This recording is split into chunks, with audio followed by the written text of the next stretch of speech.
আমার কাজ রামরাতে তোমার যাবে তুমি একটা কাম চলো তোমার কাছে পাবে মামা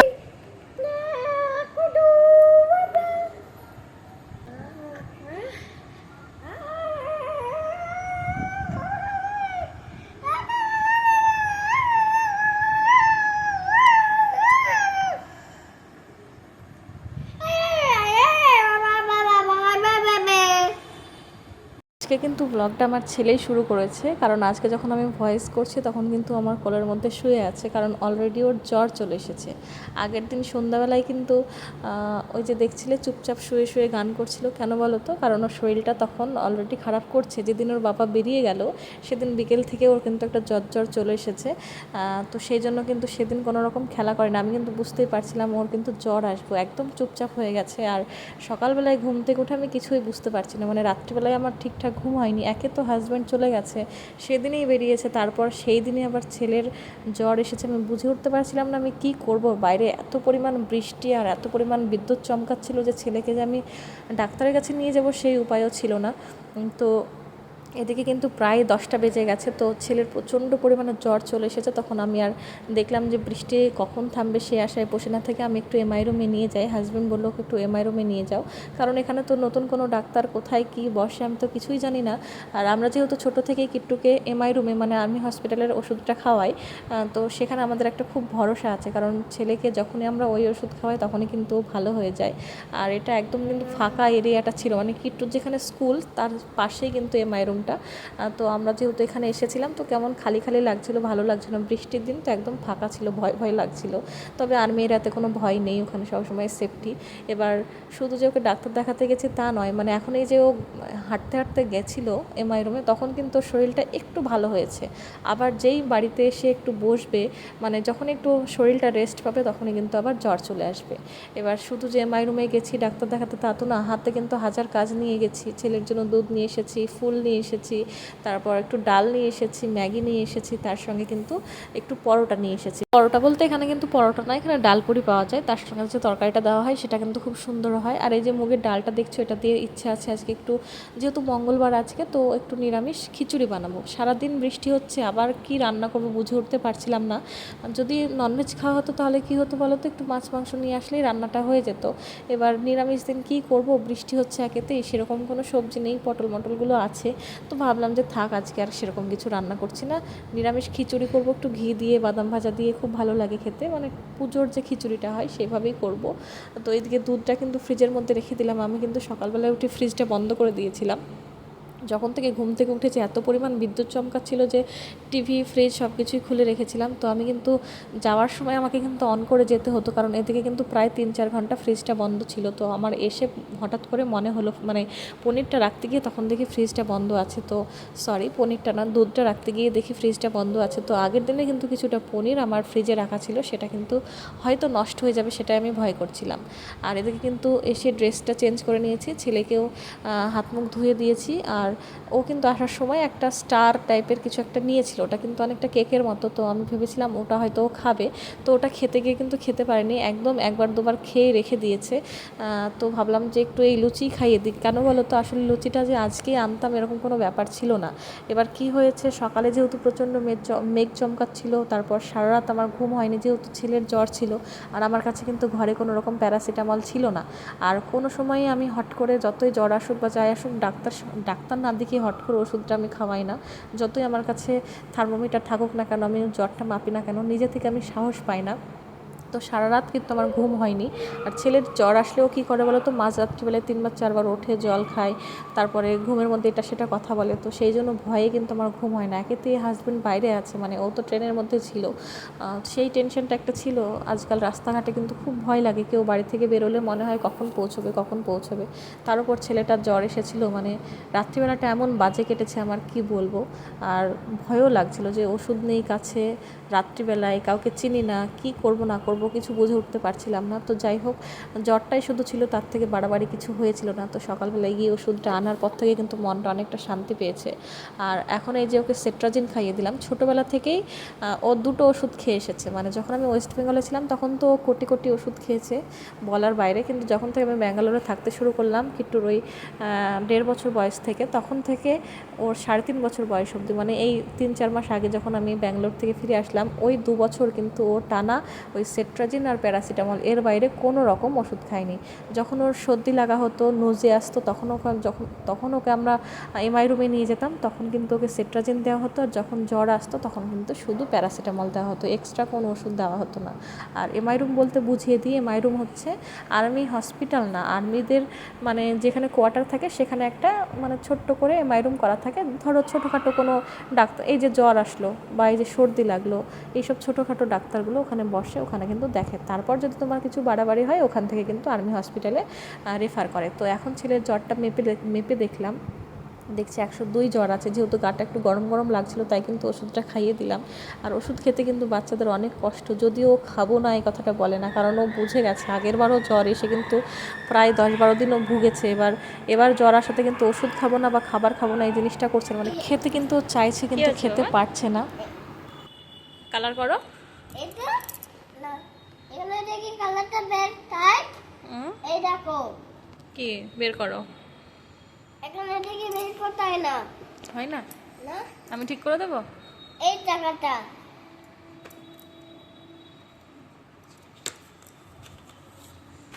এই যে তোমার কালার, এখানে দেখে দুই দিক দিয়ে বের করা যাবে, যে কোনো একদিকে বের করলেই হলো। না কালার করবে একটু। এই এটা না করলে দেখে বের তাই এই দেখো। আচ্ছা আমি লাগিয়ে দেব, তুমি কালার করবে। এটা লাগে দাও, লাগিয়ে দাও। লাগিয়ে দাও। না তুমি বসো, ওখানে বসে কালার করো, আমি লাগিয়ে দিচ্ছি। হ্যাঁ দেখো ভালো লাগবে, কালার করো বসে বসে। এলোটা কোনটা এলো? হুম, এলো কোনটা? ইয়েলো, এই যে এটা, এটা এলো না, এটা ইয়েলো। এই দেখো বেজিটা। তাই তুমি এখানে বসো, তুমি এখানে বসো। এই দেখো আচ্ছা আচ্ছা পেঙ্গুইন, তুমি এখানে বসো তো। তুমি খেতে পাচ্ছ না? তোমার খেতে ভালো লাগছে না? লুচিটা তুমি খাওনি? না, চাচ্ছে কি? হ্যাঁ চাচ্ছে কি? চ্যাকচেকি মানে? এটা লুচি ছিল মতো লাগছে। ছেলা ছেলা? হ্যাঁ, ওই লুচি। তাই? হ্যাঁ। আর তুমি ওই যে চকলেটটা নিলে স্টার, খেলে না কেকটা? কেন? মামাকে ভালো করে জমালুন। তুমি ওই স্টারটা কেন খেলে না? সাথে চিনি থাকে না? মিষ্টি নেই? না, মিষ্টি থাকে না। মিষ্টি না হলে খেতে হবে না? আমি তো চিনি দিয়ে দিলাম ওপর থেকে, তাও তো খেলে না। তোমার খেতে মন চাইছে না? না। দুপুরে খিচুড়ি খাবে তো? কি? খিচুড়ি? খিচুড়ি হ্যাঁ, খাবো। আমি হচ্ছে আলু ভাজা করে দেবো তোমাকে। হ্যাঁ, পাঁপড় ভাজা করে দেবো, খেয়ে নেবে, ঠিক আছে? এটা কোথায়? দেখতে হবে কোথায় আছে, ব্যাগের মধ্যে আছে। তুমি করো এখন, এই যে এর মধ্যে তো অনেকগুলো আছে। এটা খোলো দেখি বাবান। ও মামা এটা চেঞ্জ কালার। হুম, আস্তে জ্বলে জ্বলে। হুম, জ্বলে জ্বলে খোলো না, আস্তে আস্তে খোলো। এই দেখো চেঞ্জ, যে থাকে না মামা। এই যে এর মধ্যে দেখেছো কত কালার, এই যে এইটা, এটা এখানে চলে যাবে। তুমি করো। তোমার বাবা সোনা কোথায় গেছে? এটা করতে হ্যাঁ, দিদি। রেডি করতে গেছে। হ্যাঁ। কথা বলেছো বাবা সোনার সঙ্গে? কোথায় আছে এখন বাবা সোনা? মামা হ্যাঁ, কালার তোমার বাবা সোনা কোথায় আছে বলো? হুম, কিট্টু বুড়ি, এটা বাবা সোনা কোথায় আছে বলো একটু শুনি। বলবে না? তাকাও আমার দিকে। বাবা সোনা কোথায় আছে? ওখানে ওখানে কোথায়? আছে বাসে না ট্রেনে? আছে। নজি আসছে? এই বাবা বাবা বাবা, দাঁড়া, এই দাঁড়া দাঁড়া, এই দাঁড়া, বাই করে দাও, বাই। বাই নজিকেও বাই করে দাও, নজি বাই। বাই। প্রথমে কিন্তু ওকে আমি সেট্রাজিনটা খাইয়ে দিয়েছিলাম, তারপর আমার জ্বরটা যখন মাপলাম তখন দেখছি 102 জ্বর, সেই জন্য কিন্তু ওকে প্যারাসিটামলটা একবার দিয়ে দিয়েছি। আর ওই যে দেখতেই পেলে নজি বেরোচ্ছে, মানে সমস্যা তো ওর হচ্ছেই। এই যে সর্দি লাগাটা সেটা কিন্তু 2-3 দিন আগে থেকেই আছে। এবার অতটাও ছিল না, যতটা এখন হয়েছে ততটাও কিন্তু ছিল না, তাই আমরা কিন্তু অতটা বুঝতে পারিনি। না হলে ওর বাবা থাকতেই হয়তো দেখিয়ে নিতাম, কিন্তু জ্বর চলে আসবে সেটা এখন ভাবতে পারিনি। এই তো কিছুদিন আগে ও জ্বর থেকেই উঠলো, আবার যে জ্বর এসেছে মানে ভাবতেই বিরক্তি লাগছে, কারণ আগের বার কিন্তু ছেলে অনেক কষ্ট পেয়েছে, খেতে পারতো না। তো যাই হোক, এদিকে দেখো রান্না বসাবো, আজকে কিন্তু খিচুড়ি করবো যেহেতু বললাম। তো ঘরে কিছুটা পাঁপড় কিন্তু ছিলই, আর তার সঙ্গে মা কিন্তু আসার সময় কিছুটা পাঁপড় এনেছিলো। তো ঢালতে গিয়ে দেখি যে পাঁপড়টা মা এনেছে সেটা কিন্তু একদম নরম হয়ে গেছে, যেহেতু বৃষ্টির আবহাওয়া, তারপর প্যাকেটেই ছিল। তো প্রথমে ঢেলেও কিন্তু আবার আমি প্যাকেটেই ঢেলে রাখলাম, নাহলে যেগুলো ভালো আছে সেগুলো আবার নরম হয়ে যাবে। তো এদিকে কিন্তু মুগের ডালটা ভাজতে বসিয়ে দিলাম। আর এর আগেও কিন্তু সেম একই রকম ঘটনা হয়েছিল, যেদিন ওর বাবা বাড়ি থেকে বেরিয়ে গেল সেদিনই কিন্তু একটু জ্বর এসেছিলো। এবারও কিন্তু তাই হলো। এমনটা না যে বাবার জন্যই ওর জ্বর আসছে, এরকম কোনো কথা না। এগুলো আমি হ্যাঁ, নিজের যখন হয় তখন এরকমগুলো মনে হয় যে ছেলেটার হয়তো মনটা খারাপ করছে, সেই থেকে শরীরটা খারাপ হলো। কিন্তু সত্যি কথা বলতে সেই জন্য হয়েছে কি আমি বলতে পারবো না। তবে ওকে যখন সকালবেলা স্কুলে নিয়ে যাওয়া হয়, যখন ওর বাবা বাড়ি থেকে বেরিয়ে যায়, মানে যখন আমরা একসঙ্গেই বেরোচ্ছিলাম তখন কিন্তু ভালোই বৃষ্টি হচ্ছিলো। তো এবার হয়তো স্কুল যেতে যেতে ওর মাথায় বা গায়ে হয়তো জল পড়েছিল, বা তারপর গিয়ে ও এসিতে বসেছিল, এই জন্যে মানে স্কুলে যেহেতু এসি লাগানো আছে, তো হয়তো ওই ঠান্ডা গায়ে এসিতে বসেছিল, সেই জন্য শরীরটা খারাপ করতেই পারে, হতেই পারে কোনো কারণে। তো প্রথমে কিন্তু 1 গ্লাস চাল নিয়েছিলাম, তারপর একটু কমিয়ে দিলাম, আর তার সঙ্গে 1 কাপ ডাল নিয়েছিলাম। তো আমি কিন্তু যখনই খিচুড়ি করে অনেকটা বেশি হয়ে যায়, মানে আমি চাই সবসময় যে যখন আমি দুপুরে রান্না করি চেষ্টা করি দুবারকার মতোই করে রাখার। আর এবার হচ্ছে যখন খিচুড়িটা করলাম ভাবলাম যে দুজনের দুবারে হয়ে যাবে, সেরকম হলে ভালো হয়, কিন্তু লাস্টে অনেক বেশি হয়ে গেছিলো, মানে ভাবনারও বাইরে। আর যেহেতু লঙ্কা ছাড়া খিচুড়িটা বানানো হবে, তো একটু তো কেমন লাগেই, যতই আমি ছেলের কথা ভেবে লঙ্কা ছাড়া বানাই, তবু খেতে গিয়ে না একটা কেমন লাগে যে মিষ্টি মিষ্টি খিচুড়িটা বানিয়েছিলাম, একটু যদি ঝাল ঝাল হতো তবে কিন্তু ভালো হতো। আর ছেলে কিন্তু চুপচাপ ওই ঘরে বিছানায় শুয়েছিল, তো আমি বললাম যে তুই গিয়ে ঠাম্মা ঘরে একটু খেলা কর, তাহলে শরীরটা ভালো লাগবে। যখনই ও কিন্তু একা একা ঘরে শুয়ে থাকে তখনই কিন্তু জ্বরটা একদম মানে বেশি চলে আসে, মানে খেলতে তো চাইছে না কিছুতেই। তো আমি বললাম যে এখানে বসে বসে একটু খেলা কর, দেখ শরীরটা ভালো লাগবে। তো এখানেও খেলা করছে। আর এই যে এই ঘরটা কিন্তু সকালে বিছানা টিছানা গুছিয়ে কিন্তু এমআই রুমে গেছিলাম, তারপরে এসে ওষুধ টষুধ খেয়ে কিছুক্ষণ শুয়েছিল। খাবার তো কিছুতেই খাওয়াতে পারছি না, যেহেতু কেকটা একদম 1-2 বার নিয়েছে মুখে। লুচিটা চিনি দিয়েও অনেক সময় খাই, তো সেই চিনি দিয়ে আমি লুচিটা খাওয়াতে গেছি, সেটাও কিন্তু খাইনি, 1 বার থেকে 2বারই নিয়েছে। বলছে কি যে লুচিটা ভাঙা, আমার ভালো লাগছে না খেতে, এরকম ধরনের কথা বলছে, লুচিটা ছেঁড়া। আসলে ওর খাওয়ার মন নেই, মানে যখন ওর জ্বর আসে তখন কিন্তু খাবারে অনেক ও খুঁত বের করে দেয় যে এই খাবারটা এরকম ভালো না, আসলে ওর খেতে মন চায় না। তো যাই হোক, ওদিকে কিন্তু প্রেশার কুকারে ওটা সিটি দিতে দিয়েছি, মানে খিচুড়িটা চালে ডালে প্রেশার কুকারে সিটি দিয়েই কিন্তু আমি রান্না করি। তো ওটা ওদিকে সিটি দেওয়া হয়ে গেছে, ততক্ষণে আমি দেখলাম যে যতক্ষণে হাওয়া বেরোবে ততক্ষণে স্নান করে পুজোটা করে নিই। এদিকে দেখতে দেখতে কিন্তু অনেকটা বেলা হয়ে গেছে, যেহেতু মাঝে একটু আবার ভিডিওর কাজ করলাম। তো এখন কিন্তু প্রায় 1টা বাজছে, এখনও কিন্তু খিচুড়িটা তেল করব, তারপর পাঁপড় টাপড় ভাজবো। ভেবেছিলাম আলু ভাজবো, তবে আলু ভাজতে গিয়ে দেখি যে খুব বেশি আলু নেই, 2-3টে আলু পড়ে আছে, আর যা বৃষ্টির আবহাওয়া, দেখলাম যে আলু দুটো থাক, হাত বলে রাত্রিবেলা যদি কোনো কারণে কিছু রান্না করতে হয়, সেজন্য কিন্তু শুধু পাঁপড়ে ভেজেছিলাম। তার উপর যেহেতু অনেকটাই লেট হয়ে গেছিলো, আর আজকে যেহেতু সকালে ফুলটা এনেছিলাম, ফুল থাকলে না মন্দিরের মানান, ফুল না থাকলে না ভালো লাগে না। এই যে ফুল দিয়ে ঠাকুরকে সাজিয়েছি, কত সুন্দর না লাগছে দেখতে, আর এই ফুল না থাকলে না একদম কেমন খালি খালি লাগে, ভালো লাগে না। আর এখন যাবো তুলসীতলায় জল দিতে, যদিও তুলসীতলায় সকাল 12টার আগেই জল দিতে হয়, তবে আজকে আমার অনেকটাই লেট হয়ে গেছে। প্রত্যেক দিনই কিন্তু সকাল সকালই প্রায় স্নান হয়েই যায়, তবে আজকে একটু বেশি লেট হয়ে গেছে। এদিকে কিন্তু প্রায় 1টা বেজে গেছে, তাও আমি কিন্তু ভেবেছিলাম যে আগেই রান্না করব, তারপর কিন্তু স্নান করব। তারপর দেখলাম না, আগে স্নান ধ্যান করে নিই, খাবার খেতে তো এমনিও দেরি হয়ে গেছে। তারপর সকালে তো ওই যে কচুরি এনেছিলাম, মানে ডালপুরি এনেছিলাম, ওটা খেলে না অনেকক্ষণ পেট ভারী হয়ে থাকে, মানে খিদেই পায় না। তো ওটা যেহেতু আমরা খেয়েছিলাম, সেই জন্য তো খাওয়ার চাপ ছিল না। তো দেখলাম সব কাজ আগে করে নিই, লাস্টে খাওয়া দাওয়া করে, মানে রান্নাটা শেষ হলে খাওয়া দাওয়া করে শুয়ে পড়বো, সেই জন্য কিন্তু লাস্টে কিন্তু রান্নাটা বসাবো। আর সুকন্যা বোন কিন্তু আমাকে কমেন্ট করেছিল যে দিদি তুমি যখন ভয়েস ওভার করবে তখন কিন্তু নেটটা অফ করে দিয়ে করবে। আমি কিন্তু এই জিনিসটা লক্ষ্য করি, মানে আমিও নিজেও ভাবি যে যখনই আমি ভয়েসটা করবো নেটটা অফ করে দেবো, কিন্তু কোনো না কোনো কারণে ভুলে যাই। আর তার সঙ্গে কিন্তু যখন ওই মেসেজগুলো আসতে থাকে ভয়েসের সঙ্গে কিন্তু ভাইব্রেট হয়ে যায়, তো আমি এরপর থেকে চেষ্টা করব। তোমাকে অনেক ধন্যবাদ, তুমি কমেন্টটা করেছো, আমাকে অ্যালার্ট করেছো সেই জন্য। আর আরও কমেন্ট এসেছে, কোশ্চেন অ্যান্সারের কিছু কমেন্ট এসেছে, সেগুলো আমি পড়বো না, সেগুলো আমি অ্যান্সার করব যেদিন আমি কোশ্চেন অ্যান্সারের ভিডিওটা দেব। আর তোমাদের সবাইকে অনেক ধন্যবাদ যারা আমাকে কমেন্ট করেছো। মারিয়া, তৃষ্ণা, সম্প্রীতি, অর্পিতা, রিয়া, সুকন্যা, দুটো রিয়া আছে কিন্তু। সবাইকেই আমি অনেক ভালোবাসা জানালাম, অনেক ধন্যবাদ জানালাম। তোমরা এভাবে কমেন্ট করো, আমার পাশে থেকো।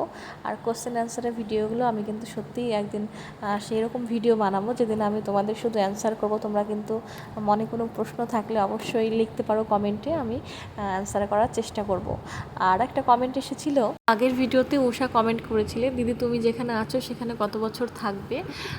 তো এখানে হয়তো আমরা 2 থেকে 2.5 বছর থাকবো। মানে কিট্টুর তো এখানে প্রি প্রাইমারিটা হবে, এবার নার্সারি, এলকেজি, ইউকেজি এই 3 বছর থাকতে হবে। এবার 3 বছরের মধ্যে তো এদিকে আবার 3-4 মাস প্রায় হয়ে এলো, ওই ধরে নাও 2.5 বছর হয়তো থাকতে হবে। আর ওদিকে আবার হাজব্যান্ডেরও পোস্টিং কোথায় আসে না আসে, দেখা যাক কী করবো, এখনও বুঝে উঠতে পারছি না। কখনো ভাবি যে ঠিক আছে, এখানে যেখানে আছি ভালোই আছি, আর নিজের মতো থাকছি, কাজকাম করছি, খাচ্ছি দাচ্ছি, ব্যস্ত থাকছি অবশ্য। তার মাঝেও কিন্তু ওই হাজব্যান্ড থাকে না, সেটা কিন্তু খারাপ লাগে, মানে কষ্ট তো হয়, ভালো লাগে না। এই যে যেমন ধরো, এই যে 2 দিন হলো ওর বাড়ি থেকে বেরোনো, 2 দিনও কিন্তু এখনও পূর্ণ হয়নি। তো যখন আমি ভয়েসটা করছি তখনও কিন্তু 2 দিন পূর্ণ হয়নি, মনে হচ্ছে যেন কতদিন ওকে দেখিনি, কতদিন হলো বাড়ি থেকে বেরিয়ে গেছে। তো এই যে খামদিগুলো মনের মধ্যে একটা থেকেই যায়। আর কি বলো তো, এই বয়সটাই যদি আমি হাজব্যান্ডের সঙ্গে সংসার করতে না পারলাম, তারপরে আর কি করব, এটাও মনে হয় যে ছেলেটা এখন ছোট, যদি ওর সঙ্গে থাকতে পারতাম, যদি সেরকমই নিয়ম হতো যে প্রত্যেকবার আমরা ওর সঙ্গেই থাকতে পারতাম, পোস্টিং প্রত্যেকবার ভালো জায়গাতেই আসতো, আর কোয়ার্টারও পেতাম, তবে তবে কি আর হাজব্যান্ডের সাথ ছাড়তাম বলো? অনেকেই বলে আমাকে যে কেন এই বয়সে মানে কোয়ার্টার লাইফটা ছেড়ে দিলি।